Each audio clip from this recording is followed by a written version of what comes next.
Kalingap Edo at Beyonce, inaming may namumuuna nga ba?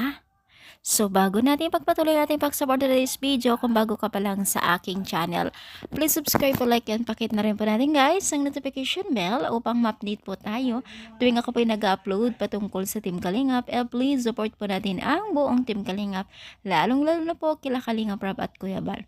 So ang ating pag-usapan for today's video, kung totoo nga bang may namumuuna sa dalawang ito.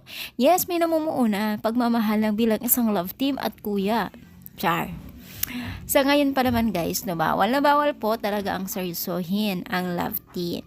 Syempre, ang nag-a-assume niyan yung mga taga-supporters nila kasi sino ba naman po ang hindi kiligi? So, syempre, isipin na lang natin may namumuo. Kasi unang-una, ang kilig na kilig tayo sa mga moment ng dalawang mag-love team na si Kalingap Edo at Beyonce. Kita naman po yung latest vlog po ni Kalingap Rob sa kanila talagang kikiligin kapag nanonood ka dun kasi itong si Beyonce, no, kilig na kilig din po siya, yung ngiti niya, titig niya kay Kalingap Edo na para bang tuwang-tuwa kay Kalingap Edo ay ang daming kinilig, di ba? Syempre sana tayo doon kasi lagi tayong nanonood sa mga videos po ni Kalingap Rob. Sobrang touch, nakaka-enjoy panoorin ang love team ng Team Kalingap dahil po sa mga ganap na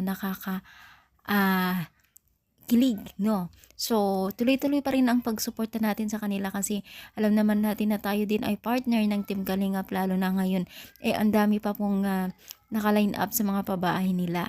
So, sana nga wag tayong bumitaw sa Team Kalingap dahil isa ito sa mga strategy ng Team Kalingap na maraming sumubaybay at manood sa kanila. So, ano sa palagay ninyo? Masaya ba kayo para sa kanila? I-comment down, palike po ang ating video. Thank you and God bless po.